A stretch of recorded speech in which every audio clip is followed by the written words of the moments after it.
Trey, do you want to tell everyone where we're going? Vacation. Vacation. What's the place called? Do you remember? Do you remember? All right. Why don't we tell people where we're going? We're going to we're on our way to Monterey. Can you say Monterey? Monterey. Monterey House. Yes. You too. We're going to Monterey, huh? You guys are going to take a little nap in the car. It's going to take a 2-hour drive, and it will be in Monterey, okay? But I'm not gonna follow me. Daddy's gonna follow me.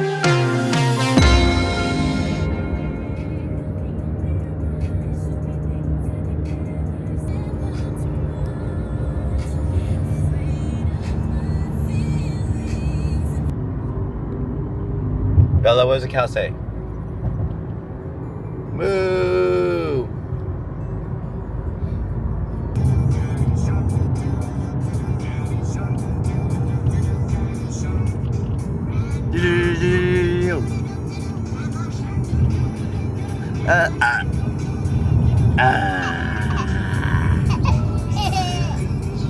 Are you guys shooting webs at Daddy? You guys shooting webs at Daddy?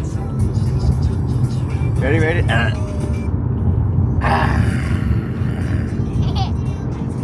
You guys are funny. You guys are funny. You guys are awake? We're almost at Monterey. This girl survived the entire drive with no coffee. Amazing. How do you do it, Super Mom? We're in a coffee stop right now. Nope, but she made it though. So we are here at the inn, 1252. My legs are a little crampy because I did sprints before I got in the car. So I've been in the car for 2 hours. Feel good. And let's go check it out. The inn Monterey, 1252. My wife is like, look at all them flowers. Hopefully you get those rooms. No, this one.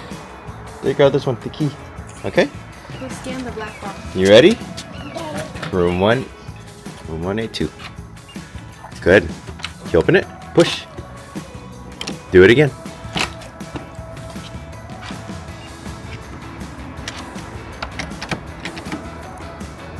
You gotta do it faster. Ready? Here, do it again. I'll. There you go. Yay! Go ahead. Oh, good. It's perfect. I did mention hardwood floors. Pick up those hardwood floors. Go ahead. Sanitize! Sanitize!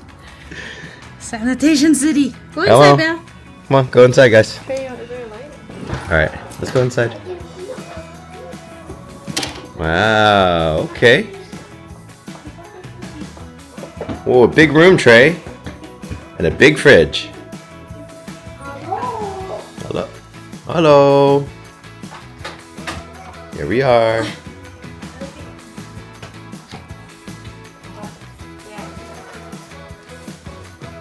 can leave it on. Just don't turn it on and off.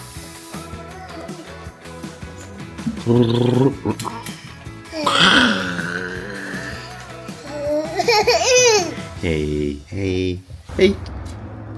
Okay, so we're gonna have our first dinner. Oh, somebody's running up. Somebody's excited for the dinner. We are going to Fisherman's Grotto, one of the oldest restaurants in Monterey.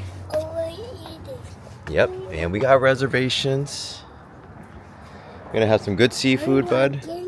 Yeah? No, we're not gonna walk there. We're gonna drive there. Okay? And we're gonna go into Cannery Row, Trey. And there's gonna be lots of fish there, okay? Airplane!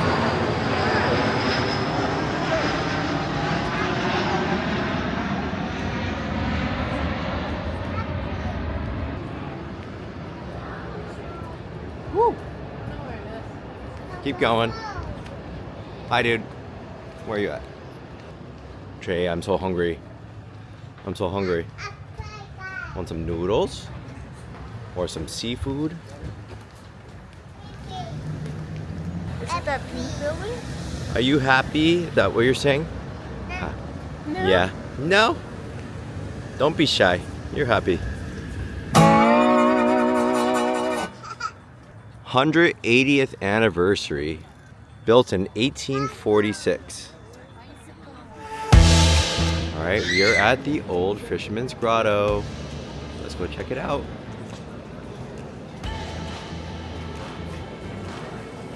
Here's their counter service station.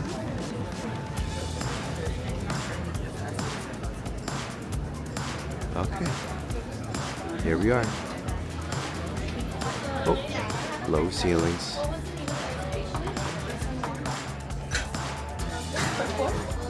Alright, and they already told you the children's policy?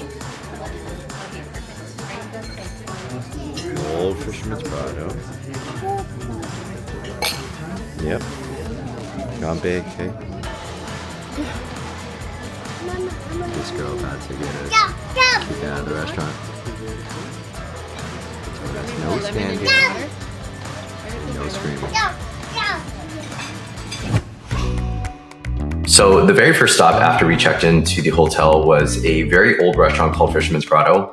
Very highly rated. The only thing that we were concerned about when we booked reservations was they said that they didn't have high chairs and also there were not loud sounds allowed. So this was a more refined restaurant. We actually got called out a couple times because Bella would be jumping on the chairs or Trey would be kind of running around the restaurant, but nonetheless, great experience. The food was phenomenal. From the paella, the lobster, even the French fries from Bella were actually super tasty.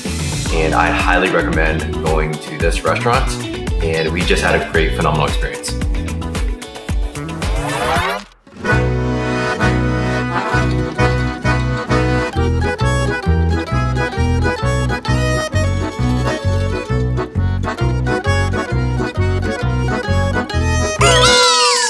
So, our restaurant experience was delicious, Yes. but they were a little strict.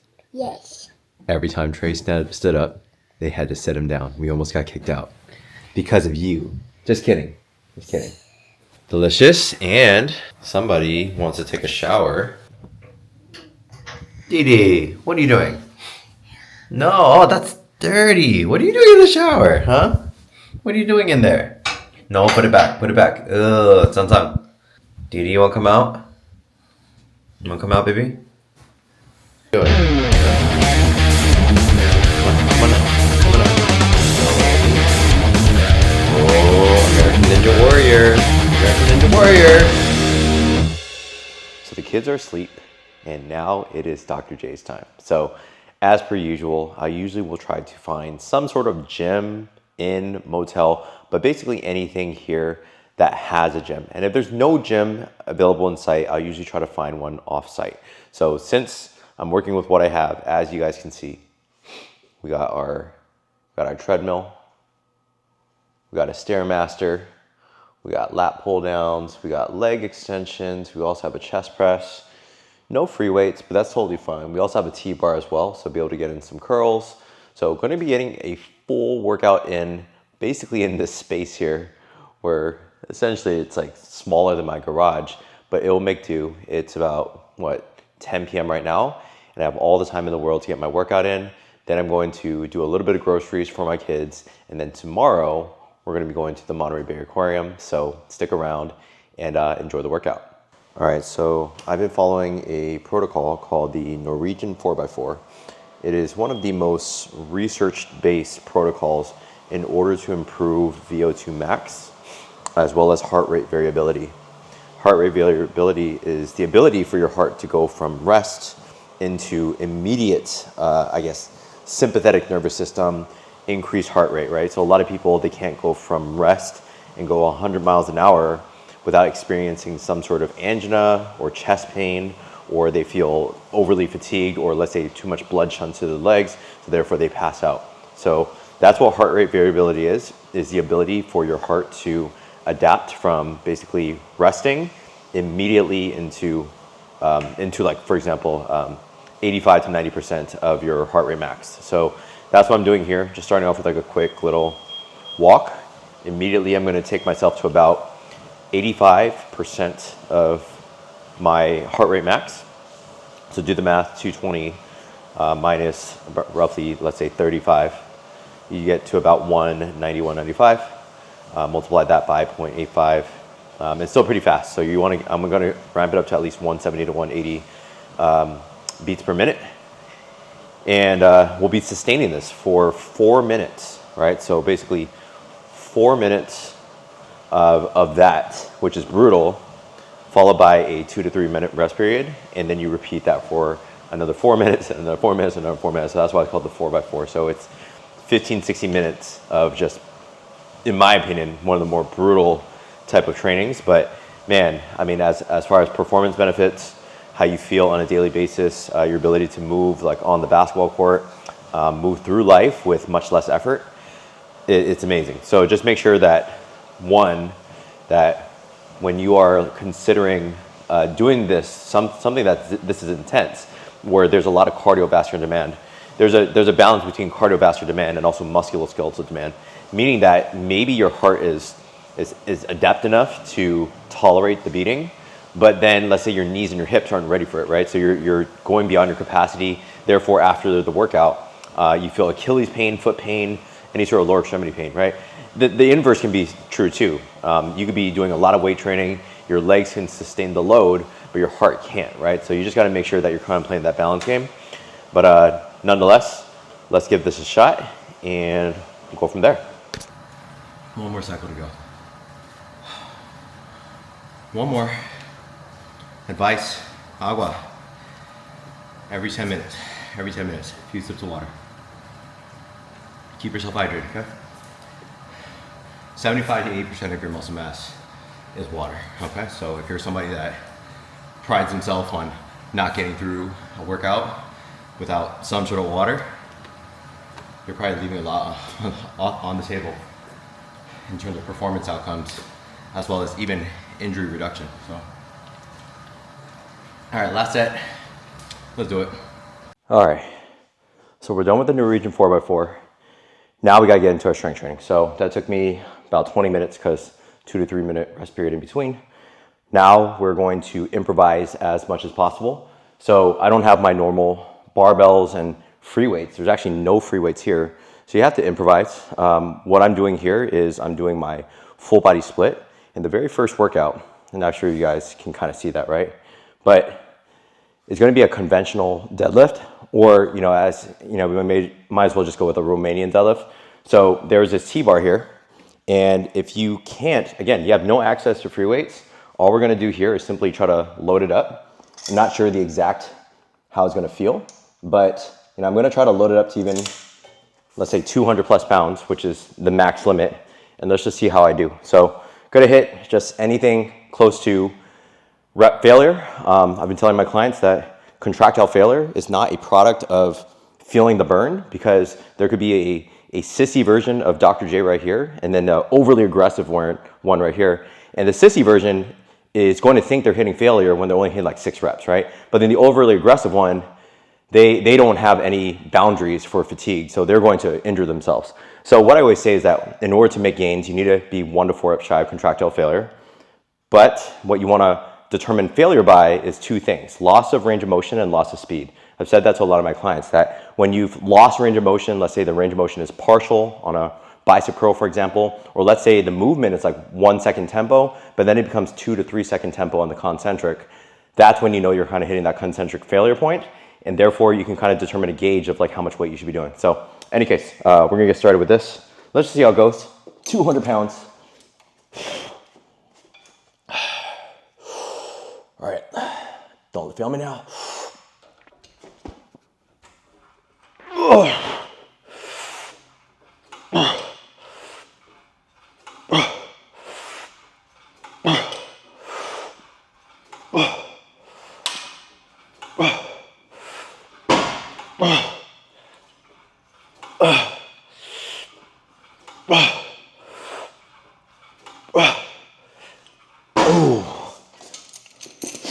All right, so that was the full rack. That was the full weight stack. Let me see how it goes here. All right, so we got 200 pounds, 12 reps.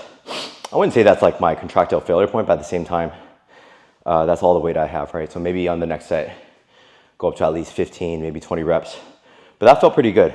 The angle of pull is a little different. So usually when you're doing a barbell deadlift, the bar path is quite vertical.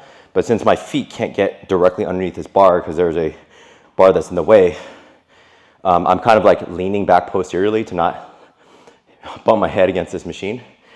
And but it feels pretty good. You can really kind of lean into your hips a bit, get a little more of the hip hinge. So I really feel in my hamstrings. Not as much in my lower back just because I think my trunk angulation is not as far. Otherwise I'm hit my head on the pole. But still, nonetheless, pretty good modification. So next thing here, we're gonna probably hit some lat pull downs for some chest press. So stay tuned. Oh yeah, by the way, if you're enjoying some of this content here, you know, I'm gonna be posting a mixture of every now and then, I would say every few days, I'm gonna be posting some of these vlogs, just some of the things in which I do on a daily basis, whether it's day in the life or showing you guys how I'm trying to stay healthy and live longer. But also, I'm gonna be having a lot of tutorials here, right? So definitely follow and subscribe, DrJasonWonPT. Also comment below. Let me know what else you guys want to see, guys. And I'll be able to film it for all of you guys. And also, shout out to the kids. They're wonderful, they're cute. They'll be continuing to appear in my videos. All right, so finished up the cable deadlifts. My next exercise is usually an incline dumbbell chest press. Like I said, no free weights. So the only modification here to overload the tissues of the chest is this cable chest press. Okay, so same cable stack. What I'm aiming for here, oh, actually, no, I gotta change out the weights real quick. But like I said, contractile failure, that's really what matters. So loss of range of motion, loss of speed, that's what I'm kind of going for. In fact, probably for my first set, I'll kind of show you what that kind of looks like, taking it to absolute contractile failure. My guessing range, it's a weight stack of 200 pounds. Let me get it to at least, let's say 150, maybe 120, 150. I'm gonna gauge that. If I can't budge 150, then I'll definitely get it. I'll definitely gotta lower the weight. All right, so. All right, so here's my guessing range. Gonna get up to at least 130. All right, hardest part is actually getting started, but ain't that the same with all workouts, okay? Look at this range here. All right, all I gotta get is that one rep in, and I'm good to go. Well, that was actually pretty easy. I can already tell I'm gonna be going for days on that workout. So you can already tell, or when you're working out and you're pretty well trained, you can kind of gauge how hard you can actually go. So I don't know, I'm gonna aim for, let's say the whole weight stack. Let's get up to at least, let's say 200. Let's see if I can budge that. Real time, no edits. If I can't budge 200, I'll admit to it, okay? And then we're gonna go from there. All right.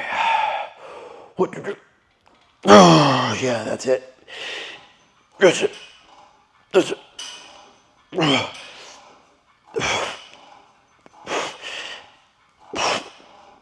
8, 9.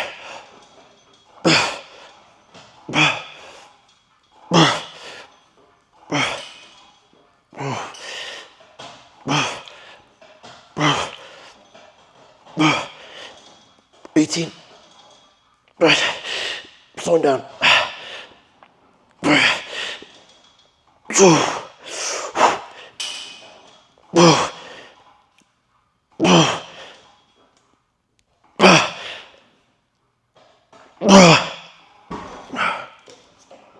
26. All right, that was the entire stack. 200, 26 reps. I guess I'm gonna have to tell my son that I can't pick him up at the aquarium tomorrow.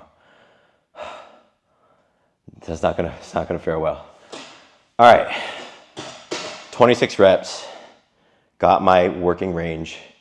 Basically, I'm gonna try to equal that, surpass it if I can. If not, it's okay, because the main thing is if you're seeing diminishing returns on each and every set, you go one set, 26 reps, aim for the 26. That's kind of like your new baseline, right? You kind of set like a new baseline, it's your new PR, but try to aim for the equal amount. If you're seeing diminishing returns, you only hit 20, that's fine. Again, what's really important is contractile failure by definition. And this is my own definition, by the way, because I think that feeling the burn or feeling fasciculation is like a shakiness. A lot of people are shaky on the first rep, right? So then people can be shaky for various reasons, like lack of blood sugar. Sometimes they just have poor muscular coordination and activation. So my thoughts are contractile failure really is loss of ROM, loss of speed. Sometimes it's one, sometimes it's both. So when you can push to contractile failure each and every set, then you start to see the real gains happen. I don't care what other people say in terms of you don't have to hit the contractile failure. I do agree that you don't have to feel like a burn with your workouts. Like you don't have to feel, not say a burn. Everyone feels a burn during workouts. It's feeling DOMS, right? Extreme soreness. Like if you weren't sore the next day, that doesn't mean that you didn't make gains, right? You're still put some work in the gym. You're still seeing some sort of muscular return, right? In some way or form. Mitochondrial density, muscle size gains, maybe you're getting a little bit of pump. But when you're really putting the words contractile failure into action, that's what makes the most massive difference, right? I think that many people are honestly, they're just kind of wasting their time in the gym. Either one, not tracking the workouts, that's one.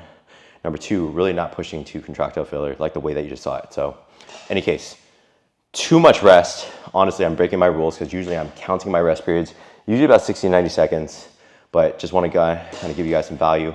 If you are getting some value, like I said, I'm posting these a lot, so subscribe. Really want you to, hopefully can support me and my vision of helping more people worldwide with either eliminating pain, getting stronger, especially the busy parents that can resonate with who I am.